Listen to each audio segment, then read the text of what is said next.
მასწავლებლის ეროვნული პრემია ყვარლის მუნიციპალიტეტის სოფელ მთისძირის საჯარო სკოლის პედაგოგ შორენა ყარალაშვილს გადაეცა. გეოგრაფიის პედაგოგი ქვეყნის მასშტაბით საუკეთესო ათეულში მოხვდა. საქართველოს განათლების მინისტრმა გივი მიქანაძემ 27 ოქტომბერს მასწავლებლის ეროვნული პრემიის გამარჯვებულები დააჯილდოვა.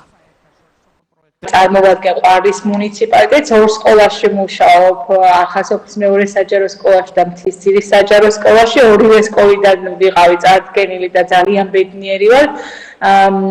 თუმცა მთისძირის საჯარო სკოლიდან მე გავხდი წელს ეროვნული პრემიის წარმომადგენელი, მფლობელი და ძალიან მიხარია და ბედნიერი ვარ, ვერ გადმოვცემ იმ შთაბეჭდილებას, რაც იქ მოხდა, იმიტომ რომ მე არ დამიშვია ერთი წუთითაც ვიყავი უბრალოდ ღონისძიებაზე წასული ჩემს კოლეგებთან და რესურს ცენტრის ხელმძღვანელთან ერთად და მხოლოდ მოსასმენად ვიყავი და ეს იყო წარმოუდგენელი სიხარული. აი